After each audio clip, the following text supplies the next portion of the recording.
Alright folks, this is Sean, Dancing Sean here to talk to you about The Boys, an Amazon show that came out last year. The second season is coming up pretty quick.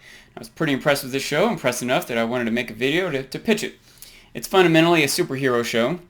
I want to do a spoiler-free pitch here. I watched the trailer to it after having seen the show, and I feel like the trailer really spoiled a lot, so I will say I would not watch the trailer before you watch the show if you can avoid it. It's good no matter what. Even if it's a little spoiled, it's still a really good show. I should also point out this show is not for kids. It's definitely an R-rated show. But I was really impressed, and that's hard to say, especially given how much superhero material is out there now. It's kind of dominated film for the past generation pretty much, which kind of makes sense. We've got these new special effects that can do superhero stuff that film couldn't do in the past. It's been very popular. A lot of effort goes into it. All that said, I'm starting to get a little bit burnt out on it myself.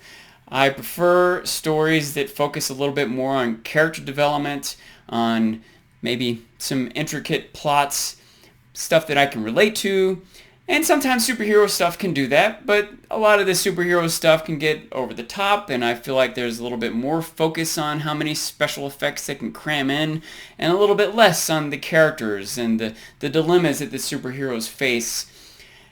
But I think The Boys does a good job of kind of being more rounded. It definitely still has some special effects, and it's R-rated, so they get to do some violent stuff that some of the more mainstream superhero movies don't get to do, for better or worse. But what really sold me on this is that it kind of has some different takes, some different angles that other superhero material doesn't usually take. When I first saw the show, I was aware that a show called The Boys was coming out. I had seen, promos for it, and I saw it, just a bit of it, not realizing what it was. It was just on TV, and I was in the room, and I didn't realize what it was. And when I did realize it was The Boys, it made me reevaluate my whole thought process and decided to watch the show, and I'm glad I did. I was really impressed. One of the things that it does, the thing that I think is particularly unique, is it kind of sets up this world. Imagine in the real world, if there were actually superheroes.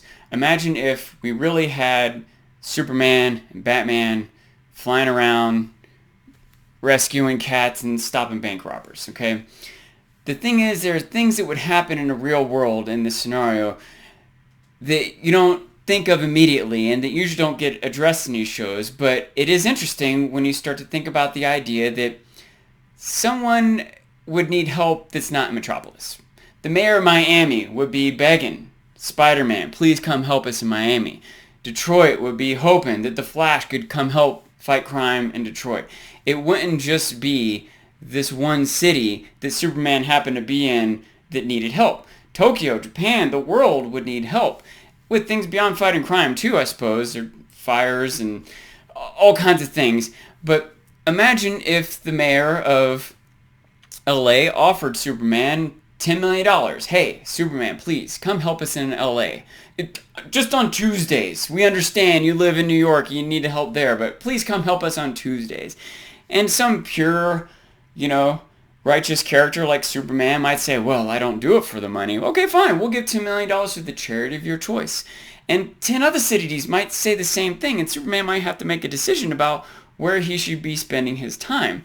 And if there were a dozen or several dozen super characters like there are in these comic worlds, different cities would be vying for them, and the superheroes might, in addition to fighting crime, might have to set up meetings with mayors and governors and a president trying to decide how to best spend his time. He might need a PR agent and a lawyer, and there would be more to it than just run around and fight the bad guys. No matter how awesome of a soldier someone is, he can't have as much impact as the general making decisions for the whole military. Does that make sense?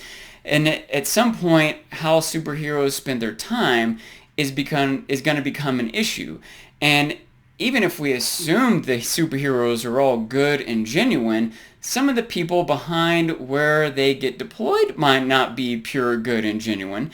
And some of the superheroes that start off being pure good and genuine might not stay that way. Imagine when the superhero realizes how bad the city needs him, how much money they're paying him, how far they're willing to bend over backwards to cover insurance claims for destruction that he's made. All the girls are into him. Imagine if one of the superheroes wasn't even all that great in the first place. Maybe they're really strong or fast or bulletproof, but they get drunk all the time, or they have an addiction to coke. Or you can imagine the other bad things that someone who happen to have superpowers might get mixed up in, that the powers that be, government, PR agents, might want to try to cover that up, pay someone off. Maybe it's even worth it for all the crime that's being stopped. These would be interesting things to explore, and that's what The Boys does. A lot of times these superhero movies and TV shows are more about who's going to punch fight the bad guy. You have an origin story, then a supervillain comes along, and there's a damsel in distress, and the good guy's got to go punch fight the bad guy to save the city or to save the universe. But The Boys is a little bit less concerned with who's going to win the punch fight at the end, and a little bit more concerned with the nature of a society that has superheroes, how power can corrupt, how society should deal with things like celebrity. You can imagine the parallels that might be drawn to the reality of a superhero making a political statement. On and on. This show is way deeper than the standard special effects punch fighting stuff that has kind of gotten me tired. And this show has really invigorated me, and I really hope the second season can keep up with the first season. There are a few pros and cons to it. I will say that there is still a lot of action and violence, and I think they're on the cusp of being gratuitous sometimes. But I think they more than make up for that with the intriguing plot lines that they have and with the social issues that they tackle. And again, some of it can be kind of dark. This is definitely not a show for the family to sit around and watch. I do think it's important for, I want to say kids should eventually see this and be exposed to these types of issues, but not at age 7. This is definitely R-rated, adult supervision for kids. If you even think kids should watch it, you might have to define kids for yourself. But it's not totally dark. It's not totally cynical. It has some lighthearted elements. Another thing that I like about it is you can relate to the characters. I think they do a good job, especially with some of the more central characters, of making them relatable. Some of the supervillains and the corporate entities might be harder to relate to, but some of the more central characters, I appreciate the idea that they'll reference the Matrix. They're going to acknowledge when something weird or crazy happens, when something funny happens, they'll talk about the fact that that was funny. In real life, if we did some of the things that happen in action movies, we would be talking about it immediately, and we'd call our mom and our best friend. It would be part of our life when some weird, crazy thing happened. A lot of times in action movies, those weird, crazy things happen and are hardly acknowledged. I appreciate the characters a little bit more down to earth sometimes. Anyway, I like the show a lot for a lot of different reasons, and I think it should have a pretty broad appeal.